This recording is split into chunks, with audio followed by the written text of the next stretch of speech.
Hi guys, it's Robin, RsIslandCrafts, and welcome to my craft room. This is my WiP It Wednesday video where I'm going to show you whatever I've been doing in the craft room this week. I got another dishcloth done. I meant to check which number this was. I don't know if I've done one a week so far this year, but what are we into? The 4th week of the year, so I mean, I'm pretty close. It's either number 3 or number 4. We'll see. I did start another one, so this will make it the 3rd of this pink and green camo yarn. So maybe I'm up to date. We'll see. I have just started the decreasing on this, so I am literally at the halfway point. So just a little bit more and it'll get going. I wasn't feeling crafty this week again. I've just kind of still got the blahs. But for me, I've learned that I need to keep crafting and force my mojo back because it comes and goes all the time throughout the year. So if I go ahead and force it, I found that if I sit there and I don't craft and I maybe just read or do something like that, or gosh forbid, clean the house or something, that it takes longer for my mojo, my sojo to come back. So I'm going ahead and I just kept going this week, kept up my crafting.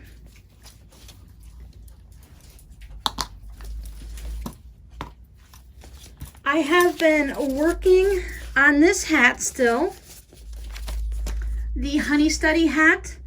This actually takes a bit of concentration, so it's a little bit slow going. So while I might work on it for 2 hours a night, it's not showing as much progress. I was down here and now I'm up to here, but you can start to see how the honeycomb cable is starting to show up. And we have the honeycomb pattern from the brioche stitch. That's showing up nicely.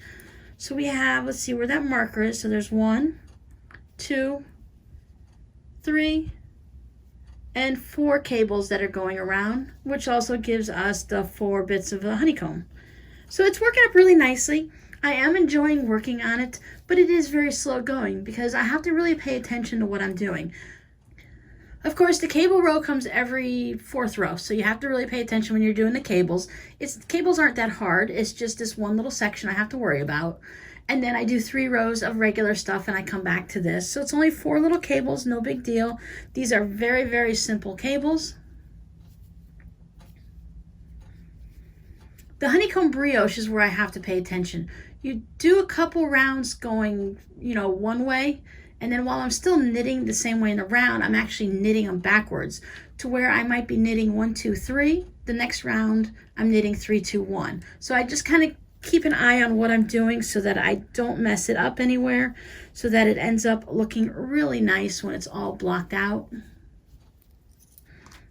This is a very woolly yarn. It's pretty, well, not pretty scratchy, but you can just tell it's a wool yarn. This is Smoke. It's a sport weight, 100% Canadian wool. Rustic Heather Sport from Lichen and Lace. I haven't worked with wool too much. I've worked with like some superwash and stuff, but not 100% wool. So this really makes sense that wool is a very rugged yarn. It has a little bit of texture to it. And it's in my Forever Hat bag, my little mummy Halloween bag. This is where I knit all my hats. I have this bag. This I received from, I was doing a taste test for some cauliflower pizza. So it's Live Life on the Veg. So this is a drawstring backpack, one of those simple ones with a rope. But I've been using this to store my next project. And I thought the vegetable one was kind of appropriate because what I'm making, you pull out the pattern. This is a free pattern. I had a request to make, you see these little tacos? It's really kind of funny because this is actually green with the lettuce coming out everywhere, but it makes him look like he's a crab. But he's the tasty taco ornament. So I have an order to make 12 of these. Plus I'm also going to make some for my daughter and her best friend because they worked at Tijuana Flats, a Tex-Mex restaurant. So I thought taco ornaments would be fun for them. Now with this pattern, you have several pieces, but the tomatoes, you have to make 7 of them. So 7 times 12, and then add in the extras. Since I have the order for 12 and a couple for my daughter and her friends, I thought I'd go ahead and bump it up to 20 and put some in the shop. So 7 tomatoes times 20 is 140 tomatoes. Now the tomatoes, they're diced tomatoes. So they're just these little itty bitty things about the size of my thumbnail, but you do still have to take the time, and you need all that extra yarn on them. So I've made enough for, I went ahead and just overhand knotted the extra, this is the yarn I'm going to use to tie it all together, but I went ahead and knotted that up in groups of 7. So this is the lettuce. You'll have to put some stuffing in the lettuce to help fill it out. It's the only part of the taco that's actually stuffed. I was wondering how it was all going together, so I made enough pieces to make one to show you guys. So you're supposed to put a little bit of fiber fill in here. And then, you know, I always cut my yarn extra long because I have plenty of it. I have full skeins. I actually had to purchase yarn to make this. I don't have as much Red Heart acrylic yarn in the house anymore. I gave most of that away last year or the year before. But anyways, you have your lettuce. You're going to put some fiber fill in there and stuff it up. This is the taco shell. So you put your lettuce in. There's no meat. This is a vegetarian taco.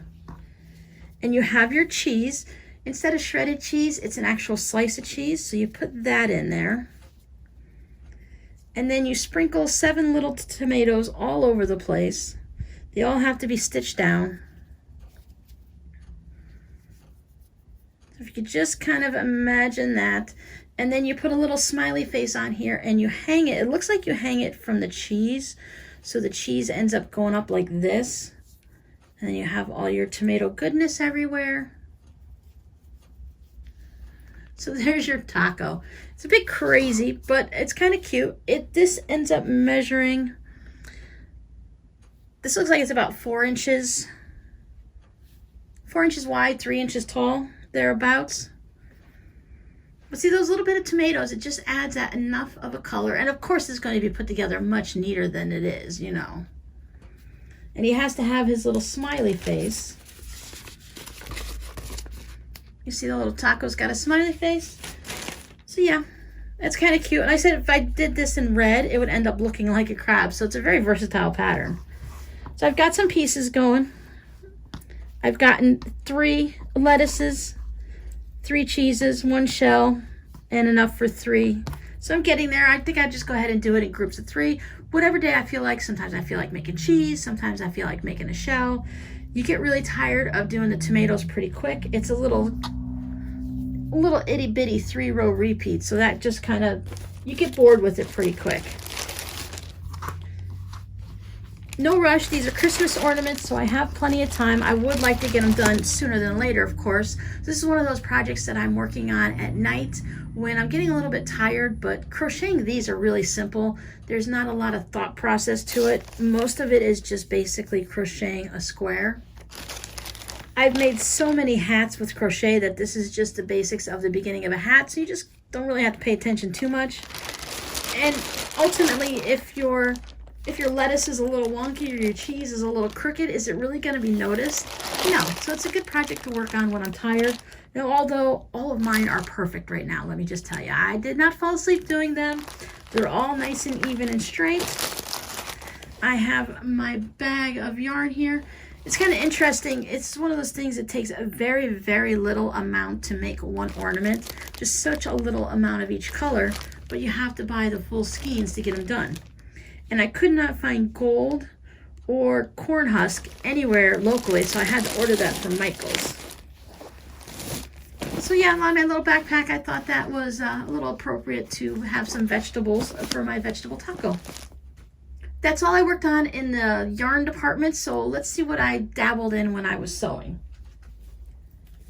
You saw last week's scarf with the little hidden zipper pocket. That was a really fun tutorial, a very long tutorial, unfortunately, because there's so many little steps that I had to walk through and talk through. But I decided to take some of my extra and I made a little zipper pouch. And I used the little piggies on the inside still. This plaid fabric I didn't use any quilting or interfacing or anything. The plaid fabric feels sturdy enough to actually work for a pouch. So I just went ahead and used that. That is already listed in the shop if anyone's interested, down below my Artfire shop. And then I was playing with this sandcastle fabric. This is different than the one I showed you before, but it has nice shades, so it has some movements in the sand. And I'm calling this, I think I called it like a day at the beach. And then on the inside, there's also more.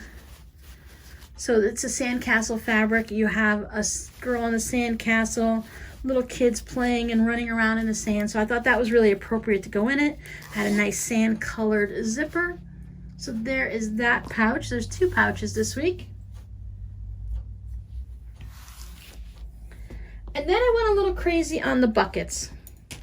These little fabric bin buckets were so fun to make. So I made one in a sandcastle with that sandcastle white fabric in it. I like how you can look down in the center and you can see the girl playing in her sandcastle. And then I had, instead of using like the scraps to go around this one.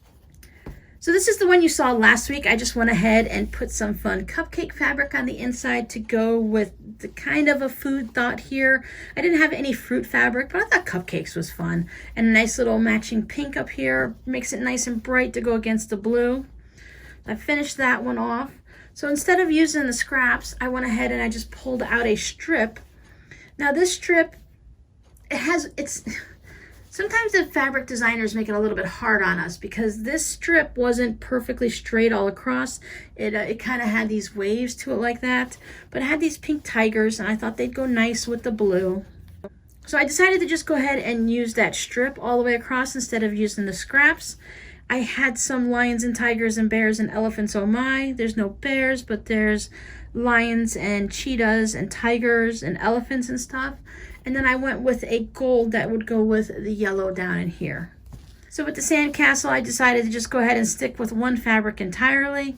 And then of course one for the lining. So there's these 3 bins. I thought they were really cute. They are also in the shop. These I've gone ahead and ironed the sides so that they're nice and stiff. This one I haven't. I wanted to see what they look like by just finger pressing. So I think he's probably going to need a good iron before I go ahead and put him away. But these are all listed in the shop also.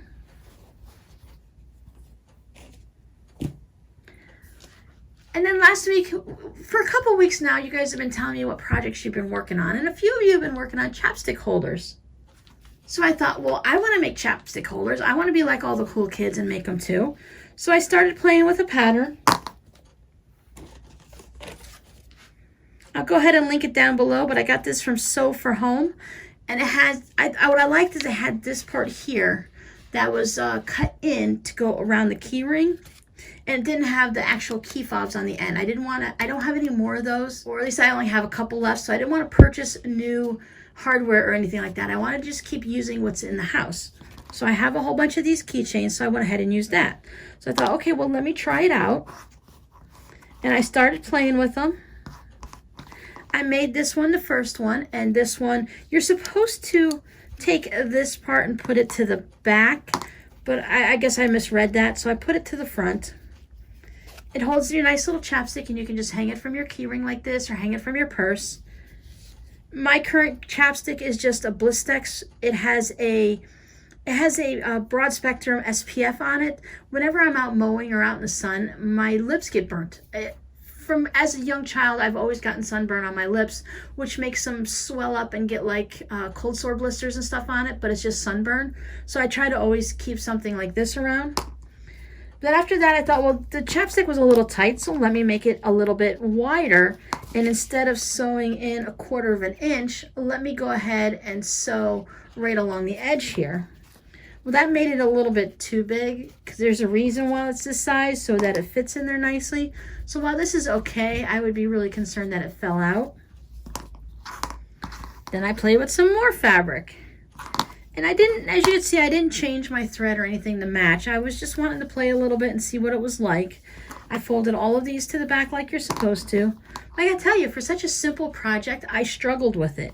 If you follow me on Instagram, you probably heard me grumbling over there. And the thing is to get everything to, so I didn't get mine to like line up nice and neat there. There's extra of the fabric. Even I tried with the walking foot, I tried using the regular sewing machine, but it was really difficult for me to line this up. And I thought, well, maybe the more I made, the better they would get. And while they did get better, it was just like too frustrating for me. So I thought, you know what? You guys, all the cool kids, you can keep making your chapstick holders. I'm going to switch to a different project. I can see why making one of these for a gift is a really great idea. It's just, maybe I need to try a different pattern because this one just didn't, because you have two different fabrics, and so you got four, basically you have 4 layers here that you need to line up and make it all nice and neat, and I struggled. But it's okay, we're not all meant to make the same exact things and to be perfect at it. So you ladies who are making chapstick holders and doing a great job, good job, because I'm gonna leave it up to you. Then as my sewing on Sunday, I like to just kind of like have fun and not really do too much. Sometimes I sew things like this, but I had already gone ahead and finished these up on Saturday.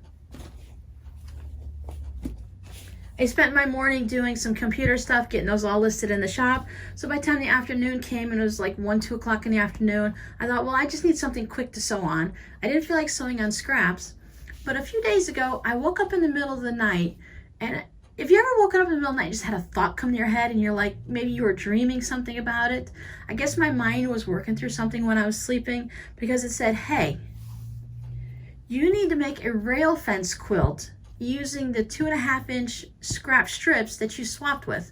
So earlier in, when did we do this? We started at the end of 2018 with the Talk to Me Tuesday gals. We did a swap where we each had to send in a certain amount of 2.5-inch strips by the width of fabric.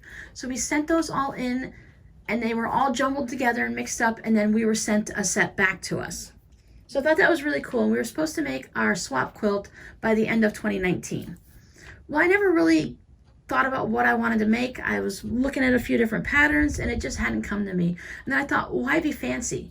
I love the rail fence quilts. I love those blocks. I've made dozens of those as gifts.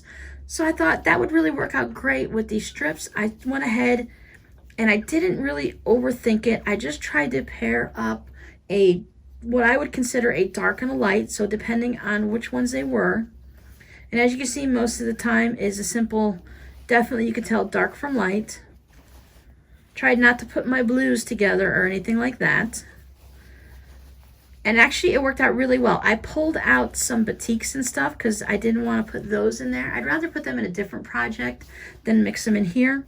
If I don't have enough blocks to finish a quilt for myself, whether it be for my bed or for the couch, I have 2 of these strips and I don't mind. Because what I'm going to do is I'm going to take each group of 2 and I'm going to stitch them together so that they're a set of 4.